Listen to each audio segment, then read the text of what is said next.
Okay, today's topic is navigating the currents. And I loved this idea because it was like, well, navigating the currents, like what's currently navigating the currents of emotion that run through my body, your body, the currents of worry, doubt, fear, lack, limitation, not enoughness.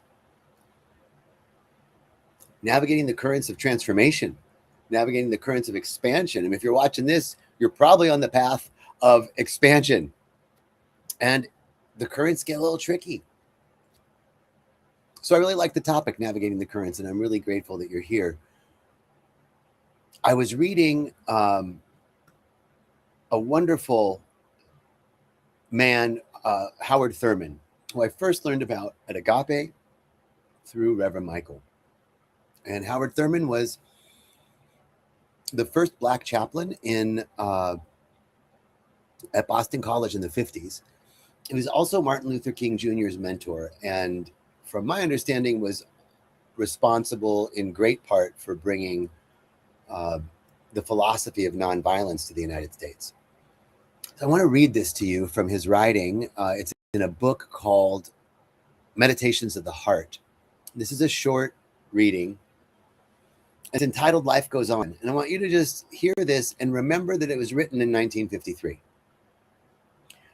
Howard Thurman writes, during the turbulent times, we must find ourselves repeatedly that life goes on. During these turbulent times, we must remind ourselves repeatedly that life goes on, that we are apt to forget this.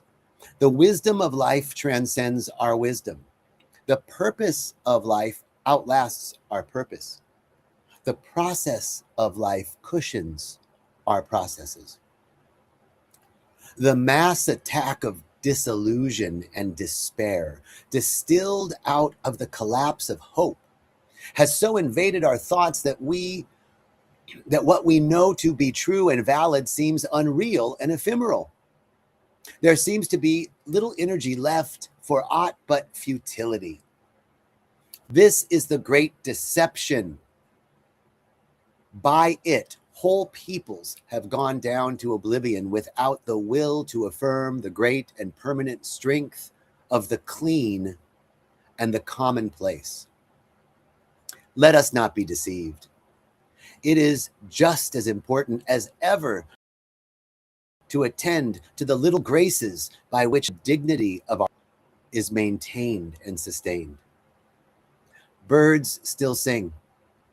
The stars continue to cast their gentle gleam over the desolation of the battlefields.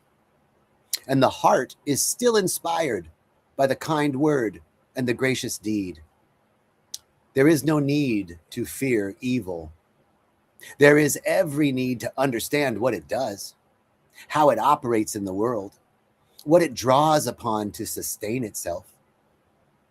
We must not shrink from the knowledge of the evilness of evil.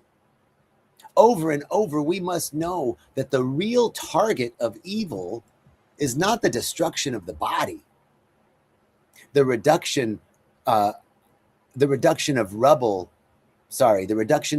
of cities. The real target of evil is to corrupt the spirit of man and to give to his soul the contagion of inner disintegration. When this happens, there's nothing left. The very citadel of man is captured and laid waste. Therefore, the evil in the world around us must not be allowed to move from without to within. I love that. This would be to be overcome by evil, to drink in the beauty that is within reach, to clothe one's life with kindness, to keep alive a sensitiveness, spirit of God in the quietness of the human heart and in the workings of the human mind. This is, as always, the ultimate answer to the great deception. I loved this message, right? That we don't need to fear all the stuff that's going on in the world. We do need to pay attention, though, that contagion of separation and fear and otherness, that contagion that has us think that it's okay to categorize an entire group of people in one way, that contagion that makes us believe that if somebody else has something that we want or need, that we must take it from them. They can't have it. If I can't have it, I don't want them to have it. That contagion that has us know our state of being is lessened if someone else has something. The way to fight that contagion, the way to fight that great deception, as Howard Thurman talks about, is to act kindly, to allow the presence of God to operate in our consciousness and in our mind, to be sensitive, loving in our hearts, to not allow the evil. I do not mean evil as something that exists separate. There is no power called evil. There's only one power. That's the power of God. Evil is the absence of God. Evil is not a thing in and of itself.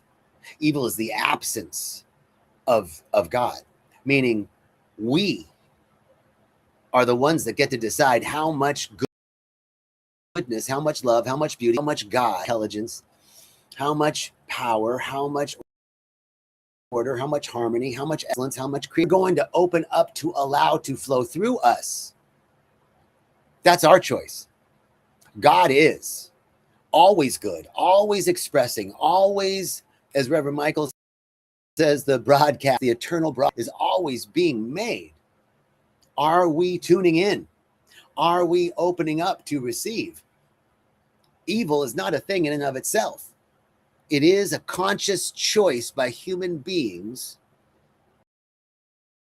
to allow the contagion of separation and otherness, superiority, inferiority, even comparison of any kind. That's the evil.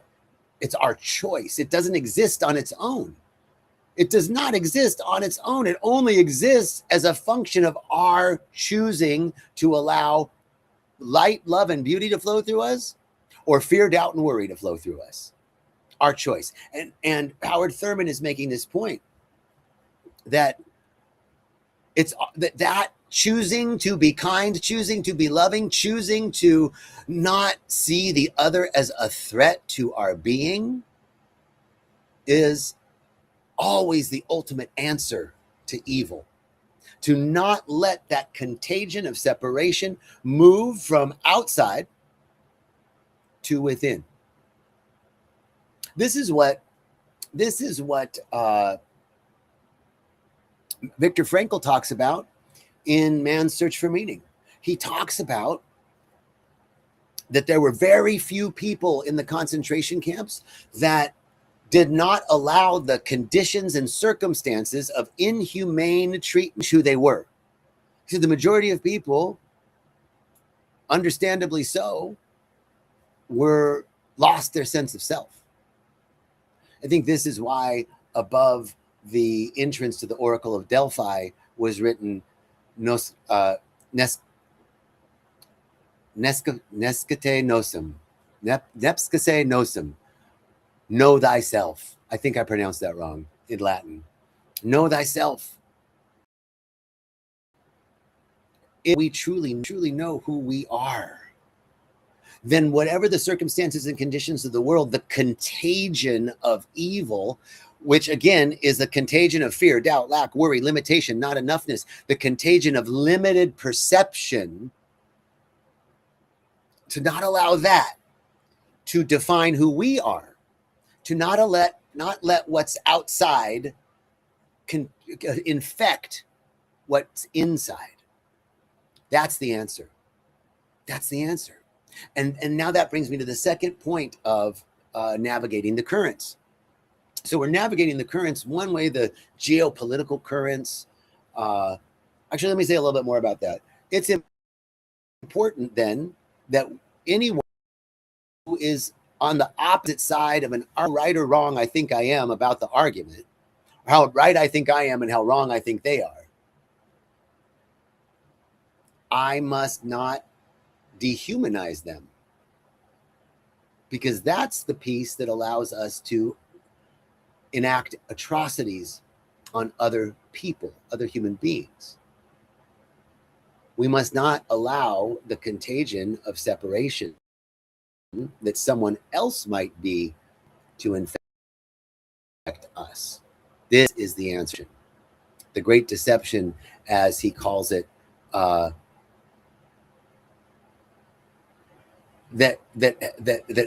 he says, oh my God, this is the mass attack of disillusion and despair, distilled out of the collapse of hope, has so invaded our thoughts that what we know to be true and valid seems unreal and ephemeral. That is the great deception, a mass attack of disillusion. Boy, if that was 1953. Sounds like it's written today, but we mustn't allow that to touch who we know ourselves to be, human beings. And no matter what, the other person on the other side is a human being. There are consequences to our actions. But that's universal justice. Everybody is affected by universal justice. When Martin Luther King Jr. said the arc of justice, or the arc of time, or arc of history, the arc of history bends towards justice, it means to me that everybody dies. You know, nobody gets out alive. Everybody gets the same justice. And what happens when you die? From what we hear from people who've had near-death experiences is you get to experience everything that you inflicted on another person. You get to experience all the good that you put out in the world and all the hurt that you put out into the world. There's justice. Now, how are we choosing? How much love, how much light, how much beauty, how much humanity are we allowing to flow through us? That's our choice. Now, when this stuff comes up, what do we do? Right? Okay, this is great, beautiful, philosophical, great. And now I'm arguing with my family about a political thing. Or I'm genuinely scared about what's happening wherever you are in the world. How do we deal with that? Well, here's the next piece of navigating the currents. The first piece is to observe what it is that is happening. If it's a pattern of fear, a pattern of doubt, a pattern of worry, pattern of depression, a pattern of disillusionment, observe it. First of all, just, I'm having this pattern right now. And then feel it, because what we want to do is get away from it. I want to stop feeling this way. So we try and exile it. I'm going to ask you not to exile it, but to allow it, because that is a legitimate feeling. Are your feelings, my feelings, are 100% valid. They're not always 100% true, but they're always 100% valid. And if I can observe a pattern that's happening, allow myself to feel what's happening inside my body. I'm not talking about my mind. I'm talking about my body. There's a contraction. There's a tightening. There's a shortness of breath. There's a cleansing. There's a closing. What is it that's happening? And then just be in touch with that. That is a nervous system somatic response to keep you safe. So you get to then first allow it, feel it, and allow it, and then thank it. You got to thank it. Thank you for trying to keep me safe. I appreciate it. You've been keeping me safe for a long time. Now, in this moment, okay, right? Okay, yeah, okay, I'm good right now. Okay. Now, you get to take one action. One action that helps you calm the nervous system. Take a walk. Drink a glass of water. Take a deep breath. Put your feet on the ground. Set a boundary.